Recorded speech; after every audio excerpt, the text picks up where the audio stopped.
జగన్ జనం బాట ఈ ప్రైమ్ డిబేట్లో మనతో పాల్గొనడం కోసం ముందుగా మాజీ మంత్రి రావెల కిషోర్ బాబు మనతోటి జూమ్ కాల్లో అందుబాటులో ఉన్నారు. రావెల కిషోర్ బాబు గారితో మాట్లాడదాం. రైట్, కిషోర్ బాబు గారు గుడ్ ఈవినింగ్ అండి. గుడ్ ఈవినింగ్ బ్రహ్మనాయుడు గారు. సార్, మొత్తానికి జగన్మోహన్ రెడ్డి గారు జిల్లాల పర్యటనకైతే శ్రీకారం చుట్టారని తెలుస్తూ ఉంది. సో ఏం జరగబోతా ఉంది? ఇలాంటి పరిస్థితుల్లో తెలుగుదేశం, జనసేన, బీజేపీ బలంగా ఉన్నటువంటి పరిస్థితుల్లో 164 స్థానాల ఆ పార్టీకి ఉన్న పరిస్థితుల్లో కేవలం 6 నెలలు గడవక ముందే జగన్మోహన్ రెడ్డి గారు జిల్లాల పర్యటనకు వెళ్తే ప్రజల దగ్గర నుంచి ఏ మేరకు స్పందన వస్తుంది? కొన్ని నియోజకవర్గాల్లో ఆయన తరపు నుంచి గతంలో పోటీ చేసిన ఎమ్మెల్యే అభ్యర్థులు రాజీనామా చేశారు. కొంతమంది అయితే అసలు నియోజకవర్గాలు కనిపించే పరిస్థితి లేదు. కొంతమంది ఉన్నా కానీ సైలెంట్గా ఉంటున్నారు. వర్కౌట్ అవుతుందంటారా కిషోర్ బాబు గారు? జగన్మోహన్ రెడ్డి ప్రజల్లోకి వచ్చినా గానీ అంత ఉపయోగం ఉండదు ఈ పరిస్థితుల్లో. ఎందుకంటే ఆయన పరిపాలనలో గత 5 సంవత్సరాలు అంటే ప్రీవియస్ గవర్నమెంట్ లో అభివృద్ధి అనేది మొత్తం కంప్లీట్ గా పక్కన పడేసాడు. కేవలం సంక్షేమం అనేటువంటి నినాదాన్ని తీసుకొని కొన్ని వర్గాలకి నేరుగా వాళ్ళ అకౌంట్లకి డబ్బులు వేసేటువంటి డైరెక్ట్ బెనిఫిట్ సిస్టమ్ ని ఆయన ఇంట్రడ్యూస్ చేశారు. అవును. ఇప్పుడు ప్రజలకు ఏమని తీర్పునిచ్చారు? సంక్షేమం అనేది మాత్రమే కాదు, సంక్షేమంతో పాటు అభివృద్ధి కూడా ముఖ్యమే. అభివృద్ధి లేకపోతే నిరుద్యోగ సమస్య ఉంటుంది. రాష్ట్రం అభివృద్ధి చెందకపోతే రాష్ట్రం యొక్క ఆదాయం పడిపోతుంది. రాష్ట్రం యొక్క ఆదాయం పడిపోతే ప్రజల యొక్క జీవన ప్రమాణాలు కూడా పడిపోతాయి. కేవలము ఏదో వాళ్ళ ఖర్చులకి, వాళ్ళ జీవన ఖర్చులకి కొంత విద్య కానీ, వైద్యం కానీ, ఆరోగ్యం కానీ, లేదు ఇతర కుటుంబ ఖర్చులకి నేరుగా అకౌంట్ లో డబ్బులు వేస్తే దానివల్ల పెద్దగా ఉపయోగం ఉండదు. అది తాత్కాలిక ఉపశమనమే కానీ అది శాశ్వతమైనటువంటి పరిష్కారం కాదు. కాబట్టి అభివృద్ధితో పాటు యువకుల్లో ఉన్నటువంటి తీవ్రమైనటువంటి నిరుద్యోగ సమస్యను పరిష్కరించడం, తర్వాత వృత్తి కులాలు ఎవరైతే ఉన్నారో వాళ్ళకి సరైనటువంటి పనిని కల్పించడం, ఇవన్నీ కూడా ముఖ్యం అని చెప్పేసి ప్రజలు ఒక తీర్పు ఇచ్చారు. ఆ తీర్పు ఎలాంటి తీర్పు అంటే మనం చూసాం, అది ఏకపక్ష తీర్పు ఇచ్చారు.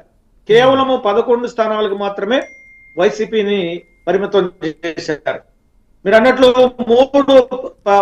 2 ఒక జాతీయ పార్టీ బీజేపీ, 2 ప్రాంతీయ పార్టీలు టీడీపీ, జనసేన, ఈ మూడిటి కలయిక అనేది ఎంత బలమైనటువంటి కలయిక అంటే ఇంత బలమైనటువంటి కలయిక తోటి ఏర్పాటైనటువంటి ప్రభుత్వాన్ని జగన్మోహన్ రెడ్డి ఇప్పటికప్పుడు అప్రతిష్ట పాలు చేయటం కానీ, విమర్శించడం కానీ చేసినప్పటికీ కూడా ప్రజలు అంగీకరించాలనేది నా భావన.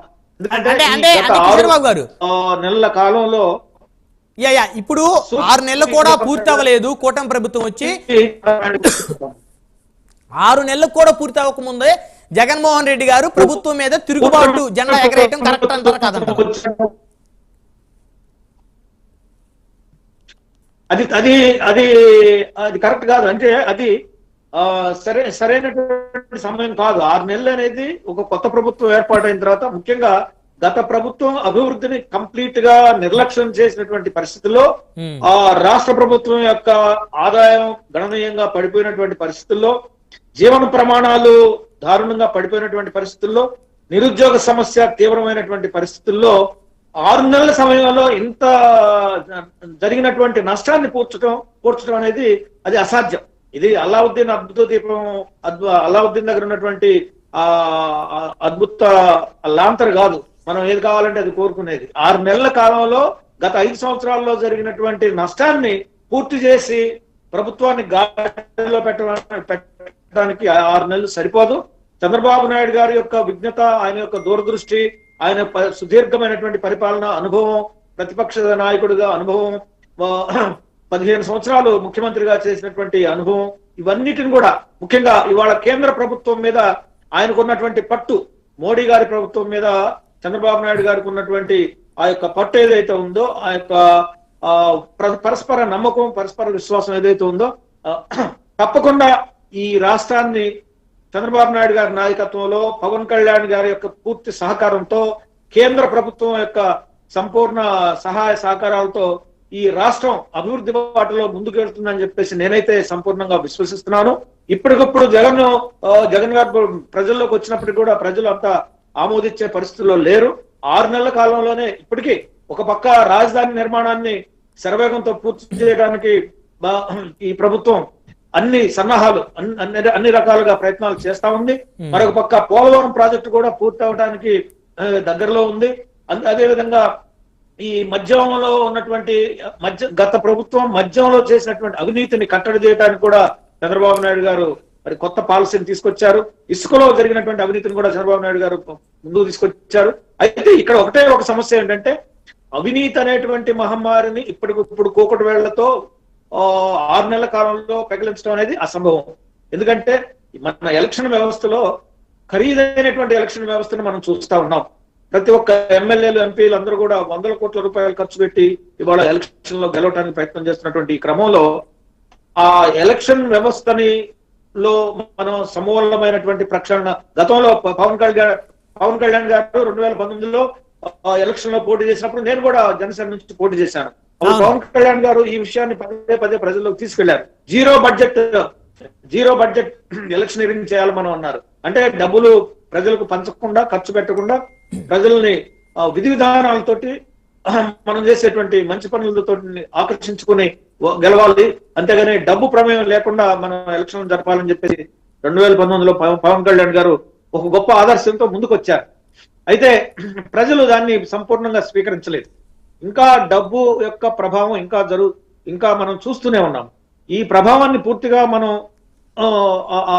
అంతం చేస్తే తప్ప అవినీతి అనేటువంటి మహమ్మారిని మనం అంతం చేయలేము, అవినీతిని తరిమి కొట్టలేము.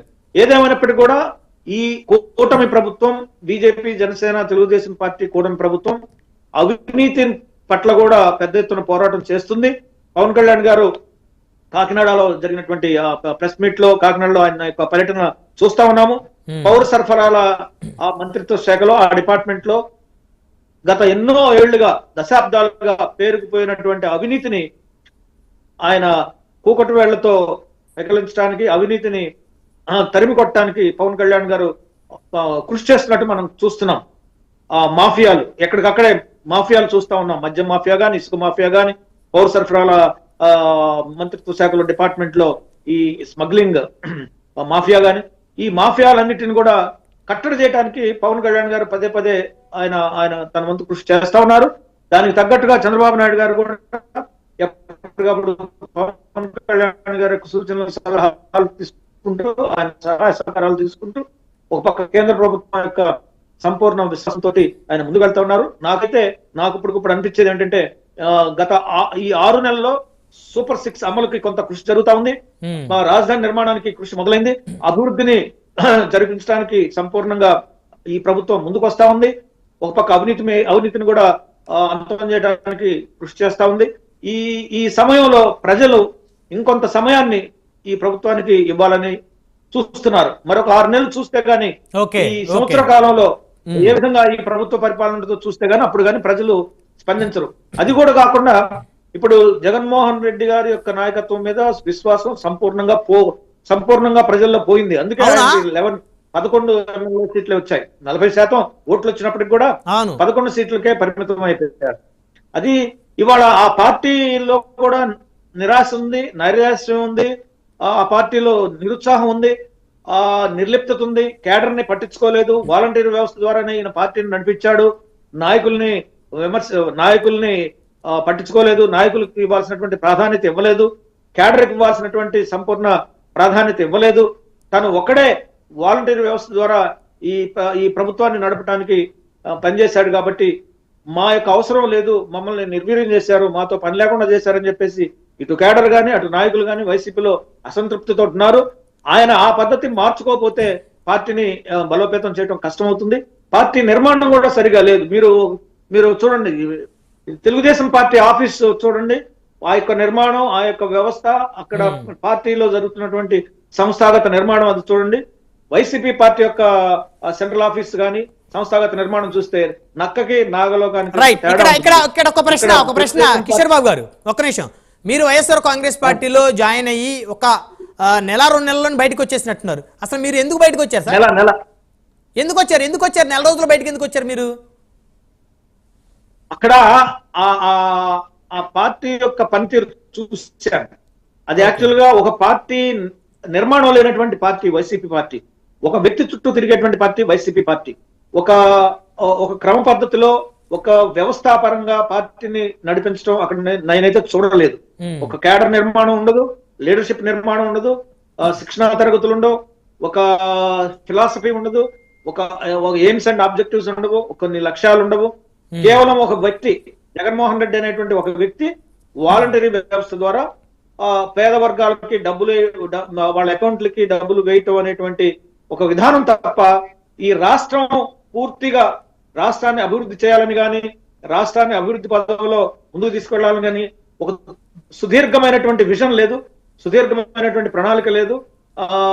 రాష్ట్రం యొక్క సమగ్ర అభివృద్ధికి వాళ్ళ దగ్గర ఎలాంటి ప్రణాళిక లేదు.